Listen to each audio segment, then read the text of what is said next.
하나님 감사합니다. 오늘도 주의 말씀을 붙잡고 하나님의 은혜를 따라 한 걸음씩 나아가게 하여 주시옵소서. 예수 그리스도의 이름으로 감사하며 기도드렸사옵나이다. 아멘. 네, 오늘 하나님의 말씀은 시편 13편입니다.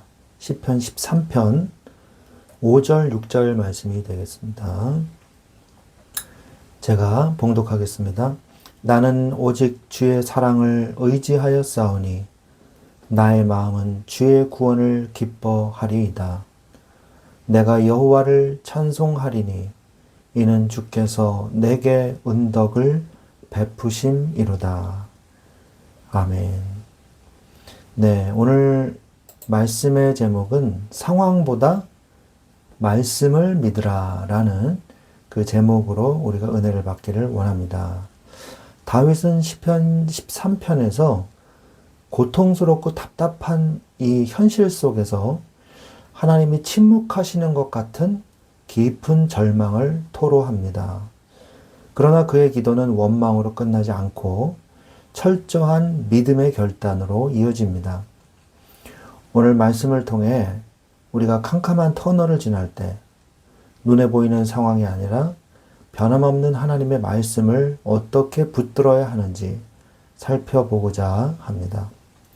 시편 13편의 전체적인 내용을 좀 보면 서두에서는 극심한 고통과 탄식에 대해서 이야기를 합니다.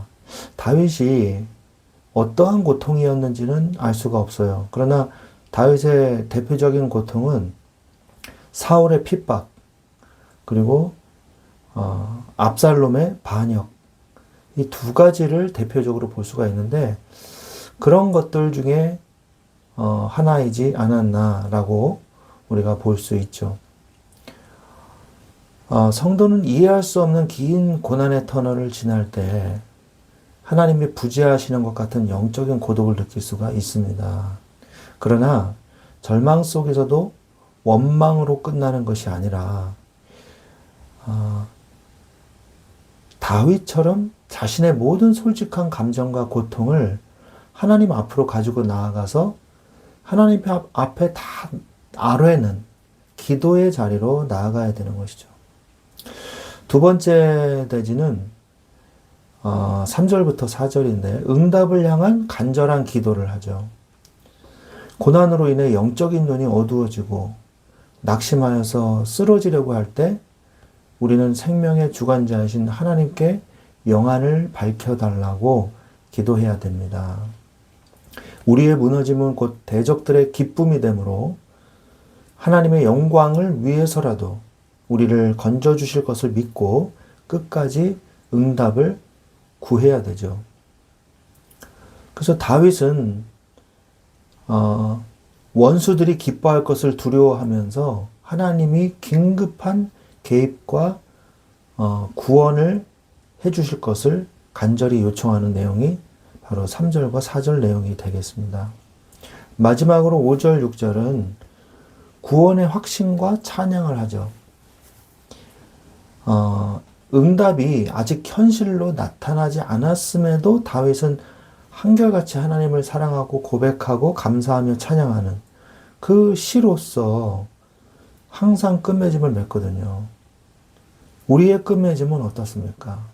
우리의 끝맺음은 혹시 이 너덜너덜해진 마음의 고통과 상처 혹시 아닙니까?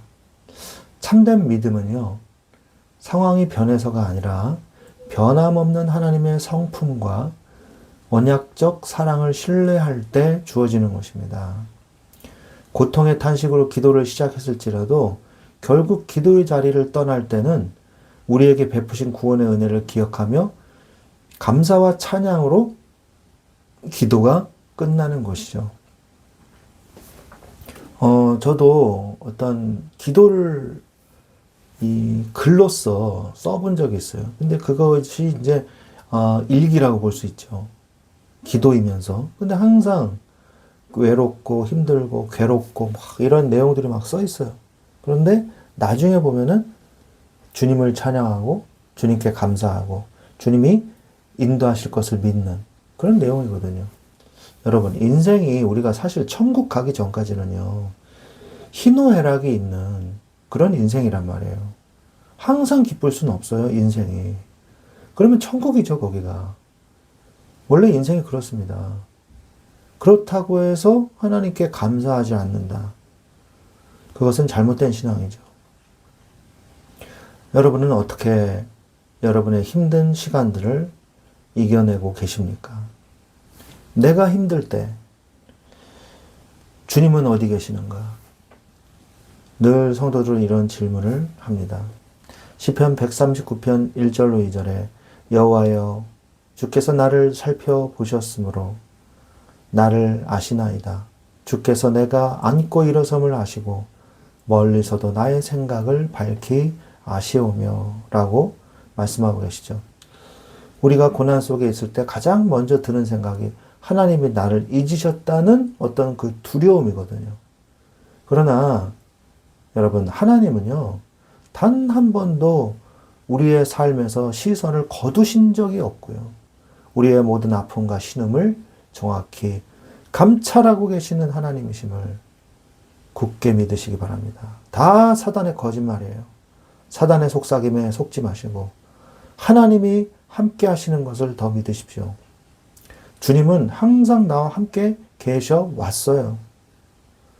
주님은 우리의 과거와 현재의 모든 고통의 순간마다 함께 눈물을 흘리며 함께 기뻐하며 동행해 오셨고 앞으로도 동행해 가실 것입니다. 홀로 짐을 지는 것 같아도 절대로 그렇지 않습니다. 주님은 보이지 않는 손으로 언제나 우리를 붙들고 계셨음을 기억하셔야 돼요. 그렇게 말하면 하나님이 섭섭해하세요. 내가 언제 너를 떠났다고? 하나님이 안 계신다고? 하나님이 나를 돕지 않는다고 그러냐? 내가 너를 한 번도 떠나준 적이 없다. 내 십자가의 이 희생으로 말미암아 이 십자가의 피로 산 너를 내가 왜 버리겠느냐? 하나님이 말씀하시는 것이죠.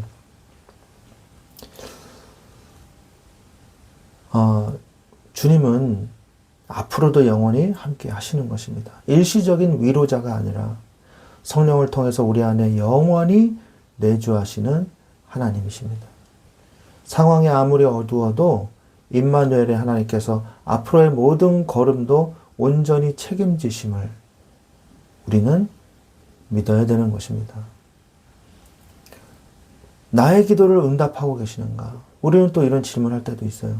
정해진 때에 하나님은 반드시 응답을 하십니다. 갈라디아서 6장 9절에 하나님이 말씀하고 계시죠. 우리가 선을 행하되 낙심하지 말지니 포기하지 아니하면 때가 이름에 거두리라. 포기하지 마시고 끝까지 기도하세요. 하나님은 여러분의 기도를 단 한마디도 빼놓지 않으시고 기도하고 계시는 하나님이심을 믿으십시오. 우리가 자꾸 실수하는 게 뭐냐면은 하나님을 자꾸 내 수준으로 생각을 해요. 이게 문제거든요. 하나님이 삐지셨어. 뭐 이런 거. 물론 하나님이 구약성에 보면 하나님이 진노하시고 기뻐하시고 이런 내용이 나옵니다. 그런데 그걸 뭐 인간처럼 어떤 감정에 휘둘리는 그런 하나님이 아니시란 말이에요. 근데 꼭 인간 수준으로 하나님을 생각해요. 하나님이 인간으로 성육신 하셨지만 하나님이 인간은 아니시거든요. 그거 잘 들으셔야 돼요. 하나님이 인간의 수준으로 성육신 하셨잖아요. 우리를 이해하시고 우리의 죄를 지시는 거거든요. 우리를 충분히 이해하시는 하나님이시잖아요. 창조주 하나님이시잖아요. 그런데 그렇다고 해서 인간처럼 연약하고 죄악의 어떤 품성을 가지고 있는 그런 하나님은 아니시란 말이에요. 죄악의 품성, 이 어둠의 품성, 창세기 3장에서 타락한 인간의 본성을 가지고 있는 인간은 아니시라는 거죠. 그걸 알아야 돼요. 근데 우리는 우리 수준으로 자꾸 하나님을 생각을 해가지고, 뭐, 응답하시겠어? 뭐, 이런 식으로 착각을 하는 거죠. 하나님은 반드시 응답하시는 하나님입니다. 나의 때가 있어요. 그리고 하나님의 때가 있거든요. 하나님의 때를 우리가 기다리고 하나님의 때에 맞춰야 되는데, 하나님이 왜 내 때에 안 맞추냐? 왜 응답하지 않으시냐? 하나님이 나를 미워하신다. 뭐 이런 식으로 자꾸 또 이상한 소리를 하면서 불신앙으로 몰고 간단 말이에요. 자신을. 기도의 씨앗은 결코 땅에 떨어져서 헛되이 사라지지 않습니다. 하나님의 완벽한 때에 반드시 아름다운 열매로 맺어지게 돼 있어요.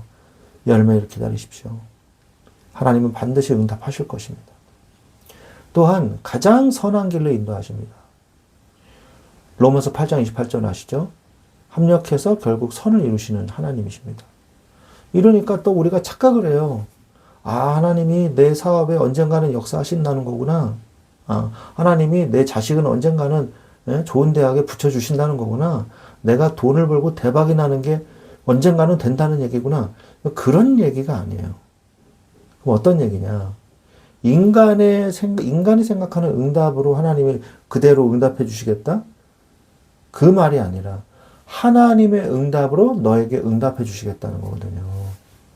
하나님이 하시는 게 절대 선이거든요. 때로는 우리가 구한 대로 응답되지 않는 것조차도 하나님의 선하신 응답이라는 거예요. 전지전능하신 하나님은 우리의 제한된 시야를 뛰어넘어서 모든 과정을 합력하여 가장 선하고 완벽한 길로 인도하고 계십니다. 또한 하나님이 침묵하신다고 느껴질 때가 있어요. 그때 우리가 쓰러지지 않도록 스스로 기도해야 됩니다. 영적인 눈을 밝혀주시기를 구하십시오. 오늘 시편 13편 3절에 보니까 여호와 내 하나님이여 나를 생각하사 응답하시고 나의 눈을 밝히소서 두렵건대 내가 사망의 짐을 질까 하오며 나를 생각하사 생각하사 응답해 주시고 나의 눈을 밝혀 주시옵소서. 고난이 길어지고 하나님의 침묵이 계속되면 영적인 시야가 어두워져서 사망의 잠에 빠질 위험이 있어요. 우리는 정말 하나님이 나를 버리실까? 이거에 대해서 근본적인 질문을 하셔야 돼요. 왜 버리시겠습니까?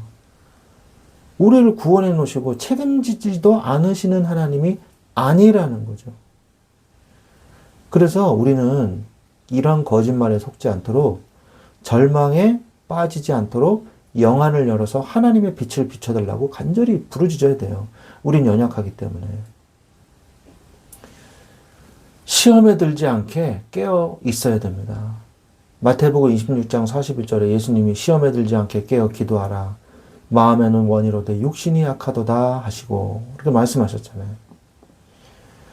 침묵의 시간은 사탄이 우리를 흔들고 불신앙을 심어주기 가장 좋은 타이밍이에요.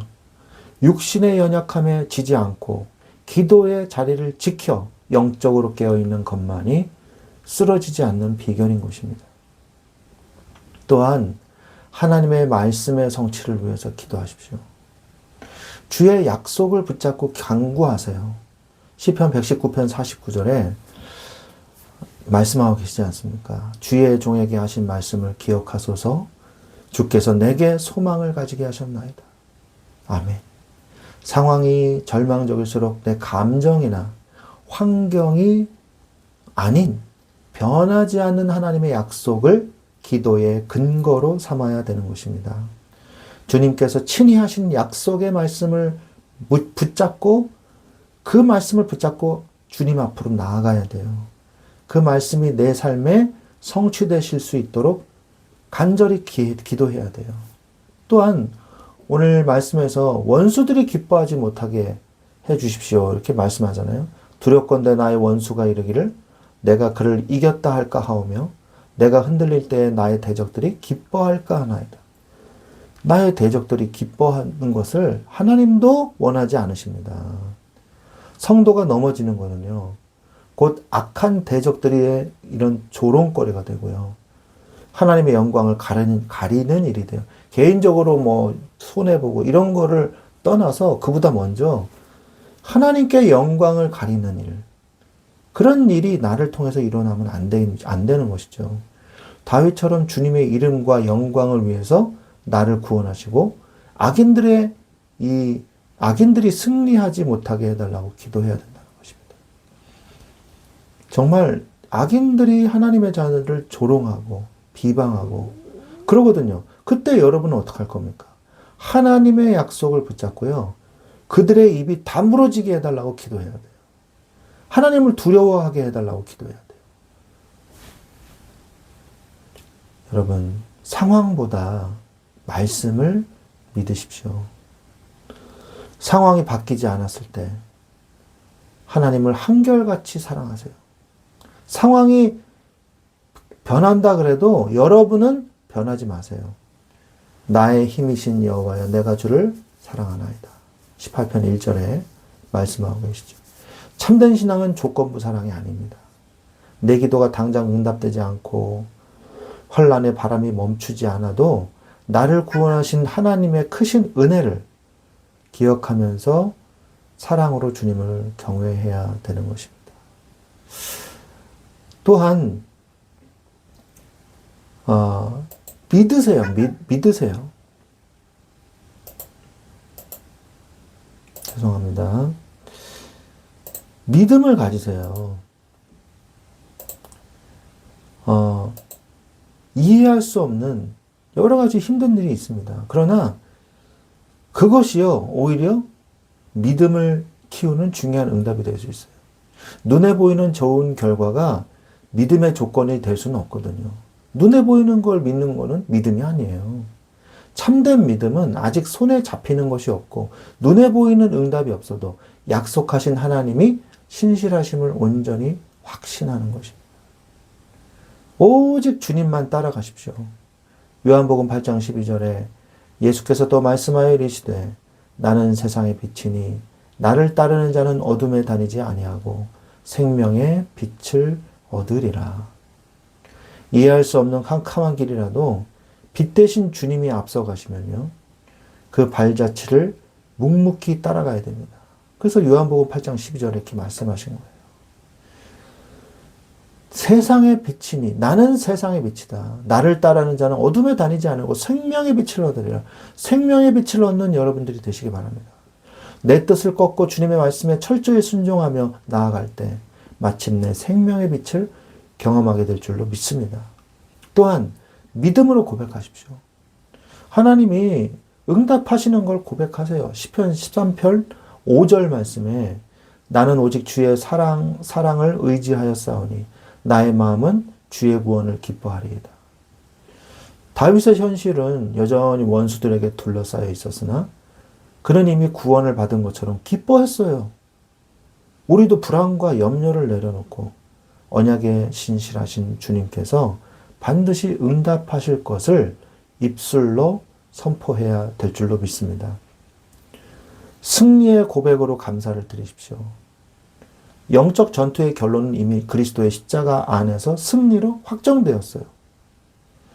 고난의 한복판에서도 패배자의 두려움이 아니라 마침내 승리를 주실 하나님을 미리 바라보면서 감사와 찬송을 드리십시오. 절망의 탄식으로 시작했던 다윗은 여호와를 향한 벅찬 찬송으로 끝을 맺어요. 상황을 뛰어넘어서 내게 구원의 은혜를 베푸신 하나님을 높여 찬양할 때 우리를 얼매던 모든 고난의 사슬은 끊어질 것입니다. 사랑하는 우리 귀한 성도 여러분, 우리의 삶에도 시편 13편의 다윗처럼 하나님의 침묵과 긴 터널 같은 고난이 찾아올 때가 있습니다. 그러나 눈에 보이는 상황과 현실의 벽에 갇혀서 절망하지 마십시오. 우리를 단 한 번도 떠나지 않으시고 영원토록 함께 하시는 주님을 바라보며 기도에 무릎을 꿇어야 하는 것입니다. 상황이 여전히 차갑고 변하지 않을지라도 변함없는 주의 사랑과 말씀을 굳게 믿고 나아가십시오. 눈물의 기도가 변하여 구원을 기뻐하는 찬송이 되게 하시는 하나님의 놀라운 은혜가 여러분의 삶에 충만하시기를 우리 주 예수 그리스도의 이름으로 축원드립니다. 아멘.